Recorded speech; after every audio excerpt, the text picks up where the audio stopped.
KTV news కి స్వాగతం. Bulletin ముందుగా హెడ్లైన్స్ చూద్దాం. తాడేపల్లి కేంద్ర కార్యాలయంలో కృష్ణా జిల్లా అధ్యక్షులు మాజీ మంత్రి పేర్ని నాని ప్రెస్ మీట్.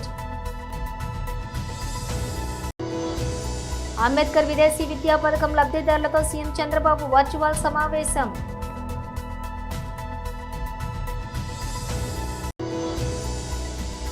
ఇల్లందుకుంట శ్రీ సీతారామచంద్ర స్వామి వారి చంద్ర రథోత్సవంలో పాల్గొన్న ఈటెల రాజేందర్.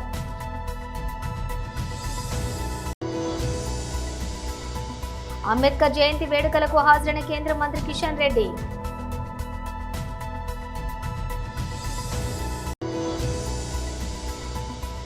తెలంగాణ భవన్లో బీఆర్ఎస్ నాయకుల ప్రెస్ మీట్.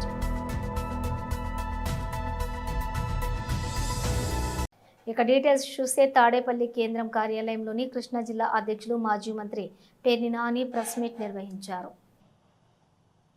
చేసిన రాజ్యాంగ విరుద్ధమైనటువంటి న్యాయ విరుద్ధమైనటువంటి సవరణలను లోక్సభలోనూ అలాగే రాజ్యసభలోనూ కూడా వైఎస్ఆర్ కాంగ్రెస్ పార్టీ వ్యతిరేకించడం జరిగింది. Telugu Desam party, Bharatiya Janata party, Janasena party ఈ మూడు పార్టీలు కూడా ఎప్పుడైతే మేము వక్ఫ్ చట్టానికి సవరణ చట్టానికి వైఎస్ఆర్ కాంగ్రెస్ పార్టీ వ్యతిరేకిస్తుంది అని చెప్పంగానే సాక్షి ఆఫీసులన్నీ కూడా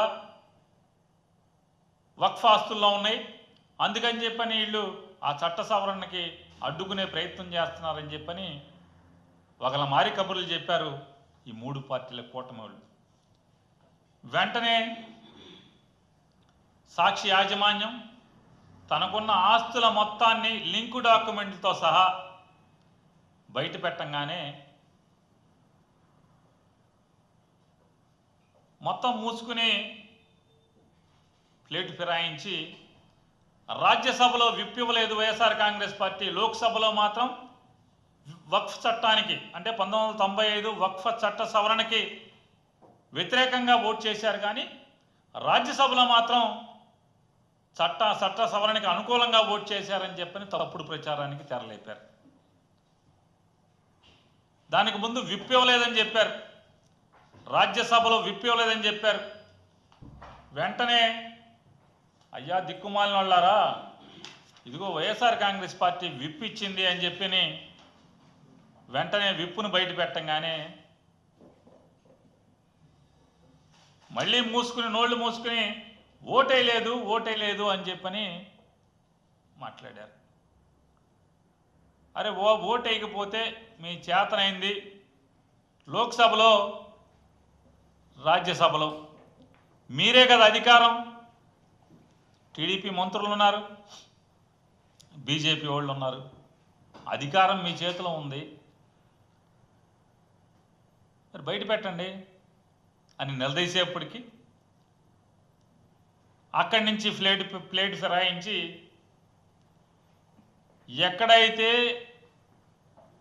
ఈ చట్ట సవరణ ద్వారా వక్ఫ్ చట్ట సవరణ ద్వారా ముస్లింల్లో భారతదేశ వ్యాప్తంగా ముస్లింల్లో అభద్రతాభావం జీవం పోసుకుందో, అలజడి ప్రారంభమైందో, వాళ్ళు ఎక్కడైతే నిరసన కార్యక్రమాలకు మొదలుపెట్టారో వెంటనే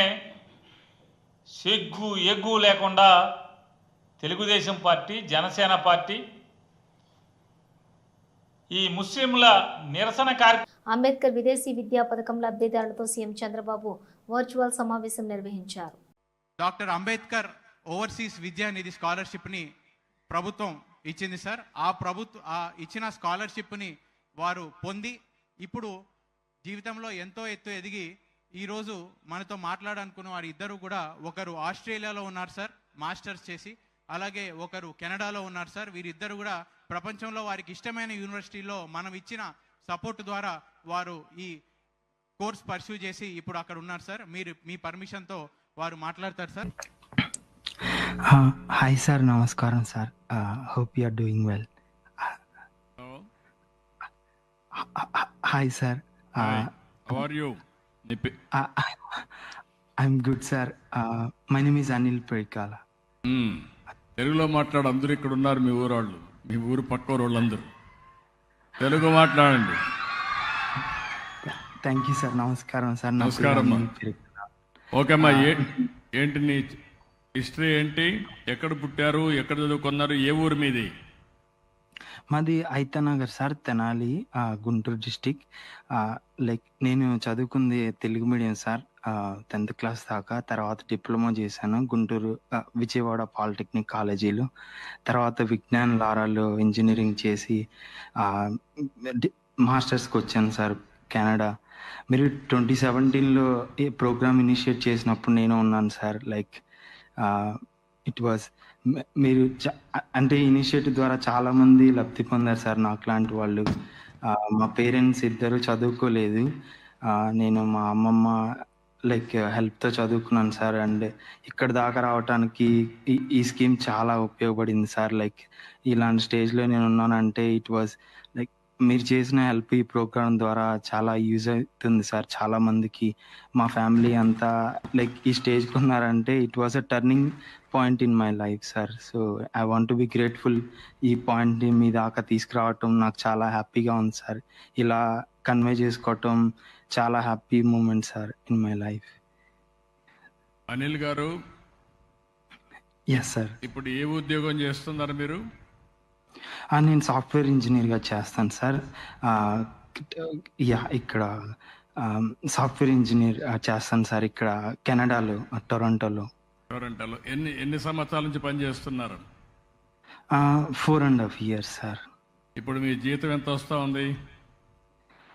నాకు 90K and $90,000 సార్. అంటే ఇండియన్ కరెన్సీ ఎంత? లైక్ రూపాయలు క్లోజ్ టు 60 lakhs, 50 నుంచి 60 లక్షలు. ఇల్లందుకుంట శ్రీ సీతారామచంద్ర స్వామివారి చంద్ర రథోత్సవంలో పాల్గొన్న ఈటెల రాజేందర్.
అంబేద్కర్ జయంతి వేడుకలకు హాజరైన కేంద్ర మంత్రి కిషన్ రెడ్డి.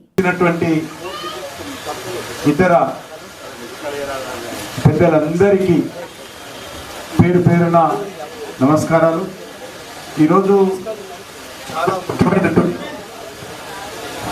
మన భారతదేశం స్వాతంత్రం వచ్చిన తర్వాత మన దేశం ఎట్లా ఉండాలి, మన దేశం ఎట్లా అభివృద్ధి చేసుకోవాలి, మన దేశము ఏ చట్టం ఆధారంగా ముందుకెళ్ళాలి, ఈ దేశంలో ఉన్నటువంటి పేద ప్రజలకు ఏ రకంగా రక్షణ కల్పించాలి, చట్టసభలు ఏ రకంగా ఉండాలి, మహిళల హక్కులు ఏ రకంగా కాపాడాలి, దళితుల హక్కులు ఏ రకంగా కాపాడాలి, పేదల హక్కులు ఏ రకంగా కాపాడాలి అనేటువంటి అన్ని విషయాలను కూడా చర్చించి అందరితో సంప్రదించి ఒక అద్భుతమైనటువంటి కాన్స్టిట్యూషన్, సంవిధానం, రాజ్యాంగం మనకు అందించినటువంటి డాక్టర్ బాబాసాహెబ్ అంబేద్కర్ యొక్క జయంతి రోజు జన్మదినం. మన భారతదేశంలో ఎవరివైనా అత్యధికమైనటువంటి విగ్రహాలు ఊరూరా బస్తీ బస్తీ ఉన్నాయంటే అది డాక్టర్ బాబాసాహెబ్ అంబేద్కర్ విగ్రహాలే ఈ దేశంలో అత్యధికమైనటువంటి విగ్రహాలు. అన్ని వర్గాల ప్రజలు, దళితులే కాదు అన్ని వర్గాల ప్రజలు కూడా డాక్టర్ బాబాసాహెబ్ అంబేద్కర్ను గౌరవించి ఆయనతో స్ఫూర్తి తీసుకొని ఆయన చూపించినటువంటి బాటలో ప్రయాణం చేసేటువంటి గొప్ప నాయకుడు ఈరోజు డాక్టర్ బాబాసాహెబ్ అంబేద్కర్. ఆయన జన్మదిన సందర్భంగా ఈరోజు మన బస్తీలో బాబు జగ్జీవన్ రామ్, అదేవిధంగా డాక్టర్ బాబాసాహెబ్ అంబేద్కర్ ఈ ఇద్దరు విగ్రహాలను కూడా మనము బండారు వైష్ణవ్ ఫౌండేషన్ ఆధ్వర్యంలో ఈరోజు దత్తాత్రేయ గారి ఆశీస్సులతో విజయలక్ష్మి గారు ఈ బస్తీలో ఏర్పాటు చేయడం జరిగింది. మనకందరికీ తెలుసు ఈ ఇద్దరు నాయకులు కూడా జగ్జీవన్ రామ్ గారు కానీ డాక్టర్ బాబాసాహెబ్ అంబేద్కర్ కానీ ఒక దళిత సామాజిక వర్గాన్ని నుంచి వచ్చి దేశానికి. తెలంగాణ భవన్ లో బీఆర్ఎస్ నాయకులు ప్రెస్ మీట్ నిర్వహించారు. కూలీలకు డబ్బులు ఇస్తామన్నారు, ఎక్కడ పోయింది? కౌలు రైతులకు డబ్బులు ఇస్తామన్నారు, ఎక్కడ పోయింది? మీరు కౌలు రైతులకు ఇస్తామని చెప్పి చాలామంది కౌలు తీసుకున్నారు. అటు కౌలు రైతు ఇలా ఎండిపోయిన ఈ పంటకు ఎట్లా కట్టాలా? నిన్న పోయినాం, మల్లారెడ్డి అనే ఒక రైతు కళ్ళకు నీళ్ళు పెట్టుకున్నాడు. ఆయన కొడంగల్లో కళ్ళకు నీళ్ళు పెట్టుకొని ఏడిచిండు. ఆయన నేను కౌలు తీసుకున్నా, నా పరిస్థితి ఏందని. ఓపులాయపల్లి దగ్గర పంట పండించిండు కౌలు రైతు, మొత్తం కొట్టుకపోయింది, ఏడుస్తున్నాడు. నేనేం చేయాలి? కౌలు రైతు నేను, నా పరిస్థితి ఏందని. మీరు ఇచ్చిన హామీలకు రాష్ట్రంలో రైతాంగం మొత్తం కూడా దివాలా తీసింది, రోడ్ల మీదకి వచ్చిర్రు. 2014 కన్నా ముందు ఏం పరిస్థితి వచ్చిందో మళ్ళీ ఆడికి వచ్చింది అంతే. మళ్ళీ కరెంటుకు ఎదురు చూడాలి, ఇలా బుగ్గ వేసి ఎప్పుడు వస్తుందో కరెంట్ అని బయటకు వచ్చి ఇట్లా పైకి చూడాలా, మేఘాలు వచ్చినాయా ఏంది, వర్షం వస్తుందా రాదా అని. ఇలా పరిస్థితి అత్యంత దారుణంగా ఉంది. వీళ్ళు ఇచ్చినటువంటివి హామీలు, ఏ ఒక్క హామీ రైతులకు ఇచ్చే ఒక్క హామీ, కౌలు రైతులకు రైతు బంధు ఇస్తామన్నారు, అది పోయింది. రైతు కూలీలకు ఇస్తామన్నారు, అది పోయింది. పంట బీమా అన్నారు, అది పోయింది. ఎన్నో చెప్పారు. రుణమాఫీ అన్నారు, మొత్తం అది గాలికి వదిలిపెట్టారు, సగం కూడా కాలేదు. రైతు కూలీలకు భూమి లేని రైతులకు కూడా రైతు బీమా అన్నారు, అది పోయింది. ఇలా భూభారతి వచ్చింది. మరి భూభారతిలో మీరు 6వ అంశంలో పోడు భూములకు, రైతులకు, అసైన్డ్ భూముల లబ్ధిదారులకు క్రయ విక్రయాల్లో అన్ని యజమాని హక్కులు కలిగిస్తామన్నారు. మరి భూభారతిలో ఎందుకు లేదు? భూభారతిలో మీరు ఆ చట్టం ప్రకారం కలిగిస్తాను, మీ చేతిలో ₹1 ఖర్చు కానటువంటి అంశం, అది ₹1 ఖర్చు కానటువంటి అంశం. దేశ ప్రజలకు ముఖ్యంగా రైతులకు భారత వాతావరణ విభాగం ఊరటనిచ్చే వార్తను అందించింది. ఈ ఏడాది నైరుతి రుతుపవనాల సీజన్ దేశవ్యాప్తంగా సాధారణం కంటే అధిక వర్షపాతం నమోదవుతుందని అంచనా వేసింది. ఈ మేరకు తన దీర్ఘకాలిక అంచనా వివరాలు వెల్లడించింది. దీర్ఘకాలిక సగటు 87 సెంటీమీటర్లతో పోలిస్తే ఈసారి 105% వర్షపాతం నమోదయ్యే అవకాశం ఉందని ఐఎండీ తెలిపింది. ఈ అంచనాలు 5% హెచ్చుతగ్గులు ఉండే అవకాశం ఉందని పేర్కొంది. జూన్ నుంచి సెప్టెంబర్ వరకు కొనసాగే ఈ రుతుపవనాల సీజన్కు సంబంధించిన వివరాలను భూ విజ్ఞాన శాస్త్ర మంత్రిత్వ శాఖ కార్యదర్శి ఎం రవిచంద్రన్ ఈరోజు ఢిల్లీలో జరిగిన మీడియా సమావేశంలో వెల్లడించారు. సాధారణంగా 105% నుంచి 110% మధ్య వర్షపాతాన్ని సాధారణం కంటే ఎక్కువగా ఐఎండీ వర్గీకరిస్తుంది. అనుకూల వాతావరణ పరిస్థితులు ఈ అంచనాకు దోహదం చేస్తున్నాయని ఐఎండీ వివరించింది. రుతుపవనాల సీజన్ అంతటా El Nino, southern oscillation, Indian ocean డైపోలో వంటి కీలక వాతావరణ వ్యవస్థలు తటస్థంగా కొనసాగే అవకాశం ఉందని పేర్కొంది. అలాగే 2025 ప్రారంభ నెలలో ఉత్తరార్ధగోళం, యురేషియా ప్రాంతాల్లో మంచు తక్కువగా కప్పబడి ఉండటం కూడా రుతుపవనాల క్రియాశీలతను పెంచే మరో ముఖ్యమైన అంశమని తెలిపింది. సాధారణం కంటే ఎక్కువ వర్షపాతం నమోదవుతుందన్న ఈ అంచనా దేశ వ్యవసాయ రంగానికి, ముఖ్యంగా ఖరీఫ్ పంటల ఉత్పత్తికి గణనీయమైన మేలు చేస్తుందని భావిస్తున్నారు. ఇటీవల కాలంలో నీటి మట్టాలు తగ్గిన జలాశయాలు తిరిగి పుంజుకునేందుకు ఇది ఒక దోహదపడుతుందని, సమృద్ధిగా కురిసే వర్షాలు ద్రవ్యోల్బణం తగ్గించడంలో కూడా కీలక పాత్ర పోషిస్తాయని నిపుణులు అభిప్రాయపడుతున్నారు. వరుసగా 10వ సంవత్సరం కూడా సాధారణంగా లేదా అంతకంటే ఎక్కువగా వర్షపాతం నమోదవడం గమనార్హం. ఇది దేశ వాతావరణంలోనే కొంత స్థిరత్వాన్ని సూచిస్తోందని అధికారులు తెలిపారు. అయితే దేశంలోని చాలా ప్రాంతాలు విస్తారంగా వర్షాలు కురిసే అవకాశం ఉన్నప్పటికీ లడఖ్, తమిళనాడు, ఈశాన్య రాష్ట్రాల్లోని కొన్ని ప్రాంతాల్లో మాత్రం సాధారణం కంటే తక్కువ వర్షపాతం నమోదయ్యే అవకాశం ఉందని ఐఎండీ స్పష్టం చేసింది. మొత్తం మీద ఐఎండీ తాజా అంచనాలు దేశ ఆర్థిక వ్యవస్థకు, ముఖ్యంగా రుతుపవనాలపై ఆధారపడిన గ్రామీణ ప్రాంతాల అభివృద్ధికి సానుకూల సంకేతాలని చెప్పవచ్చు.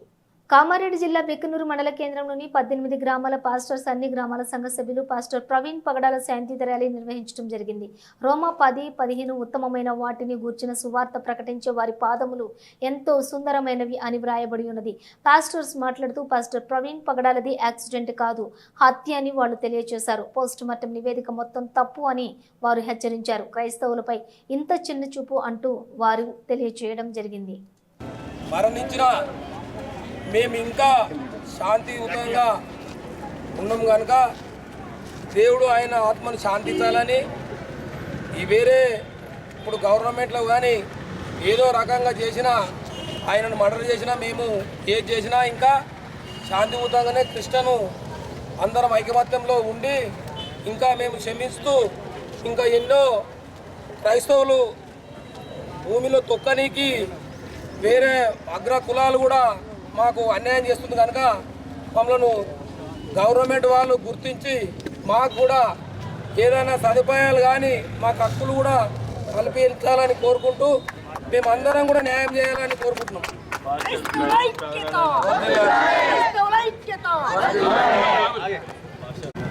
వివిధ మండలాలు వచ్చినటువంటి క్రైస్తవ సోదరులందరికీ దేవుని నామాన్ని బట్టి వందనాలు. ముఖ్యంగా ప్రవీణ్ పగడాల హత్య కోసం ఈ దినం మండల వైజ్గా మరి శాంతి ర్యాలీ నిర్వహించడం జరిగింది. శాంతి ర్యాలీలో పాల్గొన్నటువంటి మిత్రులందరికీ కూడా నిజంగా దేవుని నామాన్ని బట్టి వందనాలు చెల్లిస్తున్నాం. మనం ఒకవేళ ఐక్యత చూపకపోతే ఇలాంటి సంఘటనలు ఇంకా చాలా పునరావృతమయ్యే అవకాశాలు చాలా ఉన్నాయి. ఏంటంటే మనం బోధించేది మతం కాదు, మార్గం మాత్రమే. వారికి సరిగ్గా అర్థం కాక దీని విషయంలో చాలా తప్పుగా వాళ్ళు ఆలోచన చేస్తున్నారు. మనమైతే ఏ మతాన్ని కానీ కించపరచడం కానీ, లేకపోతే ఏ మతాన్ని మనం వాళ్ళ మనోభావాలను కానీ కించపరచకూడదు. కాబట్టి దయచేసి మనం కూడా మనకు ఇప్పుడు ఈ దినాన బీజేపీ గవర్నమెంట్ అనుకో, ఇంకా ఎవరైనా మనకు వ్యతిరేక శక్తులు మన దళితులను మనపైన దాడి చేయడానికి వాళ్ళను ప్రోత్సహిస్తున్నారు. దీని విషయంలో మనం జాగ్రత్తగా మనం ఆలోచన చేయాలి. మనం ముఖ్యంగా ఏంటంటే ఉన్నటువంటి వ్యక్తుల్లో మనం ఐక్యత ఉండాలి. ఇలా ఆయనకు జరిగింది, నాకేమొచ్చిందిలే, నాకైతే జరగలేదు కదా అనుకుంటే రేపు తప్పకుండా మన పైన జరిగే అవకాశాలు ఉన్నాయి. కాబట్టి మనం ఐక్యతలో లోపం జరగద్దు. మరియు ఇంకోటి ఏంటంటే ప్రవీణ్ పగడాలది 100% హత్యనే. తప్పకుండా మనుషులంగా ఈ కోర్టులో ఒకవేళ తీసేసిన తప్పకుండా దేవుడు తప్పకుండా వారిని శిక్షిస్తాడు. కాబట్టి ఆ నిరీక్షణ కలిగి మనం ఉండాలి. మనం ఏ చేసినా శాంతియుతంగా వెళ్ళాలి. మనము ఎవరికి వ్యతిరేకం కాదు. మనం దేవుడు చూపినటువంటి ప్రేమను కూడా మనం ఇతరులకు చూపెట్టాలి. కాబట్టి దయచేసి ఈ విషయంలో ఇంకా రానున్న దినాల్లో తప్పకుండా ఇంకా అనేకమైన దాడులు జరిగే అవకాశాలు ఉన్నాయి. కాబట్టి మనం ఎక్కడ దాడులు జరిగినా మనం అందరం ఐక్యతతో ముందుకొచ్చి మనం అందరం కూడా ముందుకు వెళ్ళాలి. మనం కాపాడుకోవాలి. మన దేవుడు చూపినటువంటి మార్గాన్ని చూపెట్టాలి. ఇంకోటి ఏంటంటే మనం ముఖ్యంగా నాకు తెలిసినటువంటి విషయం ఏంటంటే మనలో ఎంతమంది అయితే కొంతమంది మన కులాల్లో దళితులు ఉన్నారు, వారిని పెద్ద వారికి పోస్టులు ఇచ్చి వారికి మంచి మంచి నాయకులుగా తయారు చేసి మనకు ఉసుగొల్పే అవకాశాలు 99% ఉన్నాయి. కాబట్టి మనం ఒకవైపు క్రైస్తవ వైపు, రెండోది అంబేద్కరిజం వైపు వారిని తప్పకుండా తీసుకెళ్ళాలి. కాబట్టి ఈ విషయంలో సహకరించినటువంటి పెద్దలందరికీ కూడా ధన్యవాదాలు తెలియజేస్తూ, ముఖ్యంగా మరి ఇచ్చేసినటువంటి మీడియా వారికి కూడా ధన్యవాదాలు తెలియజేస్తూ మరి ముగిస్తున్నాను. వేసవి కాలంలో దొంగతనాలు జరగకుండా కోవూరు పట్టణ మరియు మండల ప్రజలు ఈ క్రింది జాగ్రత్తలు మరియు సూచనలు పాటించి పోలీసు వారికి సహకరించవలసిందిగా తెలియజేయటం అయినది. మీ ఇల్లు మీరు లేని సమయంలో దొంగల బారిన పడకుండా కాపాడుటకు పోలీసు వారిచే LHMS అనే సిస్టమ్ను ఏర్పాటు చేశారు. దానిని పోలీసు వారు నెల్లూరు పట్టణం నుంచి కోవూరుకు విస్తరింపచేశారు. దీనిని పట్టణ ప్రజలు ఉపయోగించుకోవలసిందిగా ప్రార్థన. దీనికి మీరు చేయవలసింది కేవలం మీ మొబైల్ ఫోన్లోని LHMS అనే యాప్ను డౌన్లోడ్ చేసుకోవాలి. పోలీసు వారి సూచనలు పత్రికాముఖంగా తెలియజేస్తున్నాం. వేసవి కాలంలో ఇళ్లల్లో దొంగతనాలు తరచుగా జరుగుతూ ఉన్నాయి. ప్రజలందరినీ కూడా గత డిసెంబర్ నెల నుండి కూడా అప్రమత్తం చేస్తూ ఉన్నాం. క్రిస్మస్, జనవరి 1 సంక్రాంతి వచ్చినప్పుడు కూడా అందరికీ పత్రికాముఖంగా విజ్ఞప్తి చేశాం. మీ ఇళ్ల నుంచి దూరంగా వెళ్ళేటప్పుడు పోలీసు శాఖ ఉచితంగా ఏర్పాటు చేసినటువంటి LHMS locked house monitoring system అంటే మీరు ఇంటికి తాళం వేసి దూరంగా కొద్ది రోజులు వెళుతున్నట్లయితే పోలీసు వారికి ముందుగా సమాచారం ఇస్తే మీ ఇంటి మీద నిఘా ఏర్పాటు చేయడం జరుగుతుంది. ఫిజికల్గా, టెక్నికల్గా మీ ఇంట్లోనే సీసీ కెమెరాలు మేము ఏర్పాటు చేసి వాటిని 24/7 మా కంట్రోల్ రూమ్ ద్వారా నిఘా పెట్టి పరిశీలించడం జరుగుతుంది. తద్వారా మీరు భరోసాతో మనశ్శాంతిగా వేరే ఊరు వెళ్ళినా మీ వస్తువులన్నీ కూడా ఎట్లాంటి దొంగతనానికి గురి కాబడవు. దయచేసి ఈ సౌకర్యం ఉచితం, పూర్తిగా ప్రజలందరూ కూడా దీనిని వినియోగించుకోమని మరొకసారి పత్రికాముఖంగా మీ అందరినీ రిక్వెస్ట్ చేస్తూ ఉన్నాం. మేము ఎన్నిసార్లు చెప్పినప్పటికి కూడా కొంతమంది మరి తగిన జాగ్రత్తలు తీసుకోకుండా ఇంట్లోనే విలువైన వస్తువులు ఉంచి బయటికి వెళ్ళినప్పుడు ఈ గత కొంతకాలంలో 3 దొంగతనాలు కోవూరు పరిధిలో జరిగాయి. వాటిల్లో ఇతర రాష్ట్రాల నుంచి వచ్చినటువంటి దొంగలు దొంగతనం చేసినట్టుగా ఒక కేసులో మాకు ఆధారాలు లభ్యమైనాయి. వాళ్ళని పట్టుకోవడానికి కూడా ఒక టీం ఏర్పాటు చేస్తున్నాం మేము. ఈ సందర్భంగా మేము తెలియజేసేది ఏంటంటే, మీరు ఇంట్లో నుంచి సెలవులకు కానీ ఏదైనా అత్యవసర పనుల మీద కానీ వెళ్ళేప్పుడు విలువైన బంగారు వస్తువులు, డబ్బులు లాంటివి మీకు లాకర్ సౌకర్యం ఉంటే బ్యాంక్ లాకర్లలో దాచుకోండి. లేదంటే మీకు నమ్మకమైనటువంటి సొంత కుటుంబ సభ్యులు, బంధువుల ఇళ్లలో దాచుకోండి. మీ వెంట తీసుకుపోండి. ఇవన్నీ వీలు కాని పక్షంలో పోలీస్ శాఖ ఉచితంగా ఇచ్చేటువంటి LHMS సౌకర్యాన్ని ఉపయోగించుకోండి. ఈ LHMS యాప్ ప్లే స్టోర్ ద్వారా ప్రతి ఒక్కరు ఉచితంగా డౌన్లోడ్ చేసుకోవచ్చు. డౌన్లోడ్ చేసుకున్న తర్వాత దానిలో ఆటోమేటిక్గా పాపప్ విండోస్ వస్తాయి. మీ వివరాలు నమోదు పరిచిన తర్వాత, లొకేషన్ నమోదు పరిచిన తర్వాత మీరు ఎప్పటి నుంచి ఎప్పటి వరకు ఇంట్లో ఉండరో ఆ డీటెయిల్స్ అన్నీ తీసుకుంటారు. పోలీసు వారే మీ ఇంటి దగ్గరకు వచ్చి నిఘా కెమెరాలు ఏర్పాటు చేయడం జరుగుతుంది. వాటిని కంట్రోల్ రూమ్ ద్వారా పరిశీలిస్తూ ఉంటారు 24 గంటలు కూడా, డే అండ్ నైట్. అదేవిధంగా దానిని మా పోలీస్ స్టేషన్ కూడా కమ్యూనికేట్ చేస్తారు వాళ్ళు, కంట్రోల్ రూమ్ వాళ్ళు. దాని మీద భౌతికంగా కూడా మేము ఆ ఏరియాలో పెట్రోలింగ్ ఏర్పాటు చేసి. బులెటిన్ ముగించే ముందు హెడ్లైన్స్ మరోసారి. తాడేపల్లి కేంద్ర కార్యాలయంలో కృష్ణా జిల్లా అధ్యక్షులు మాజీ మంత్రి పేర్ని నాని ప్రెస్ మీట్. అంబేద్కర్ విదేశీ విద్యా పథకం లబ్ధిదారులతో సీఎం చంద్రబాబు వర్చువల్ సమావేశం.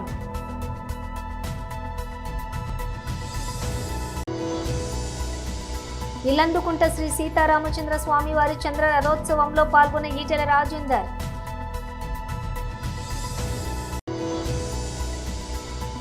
అంబేద్కర్ జయంతి వేడుకలకు హాజరైన కేంద్ర మంత్రి కిషన్ రెడ్డి.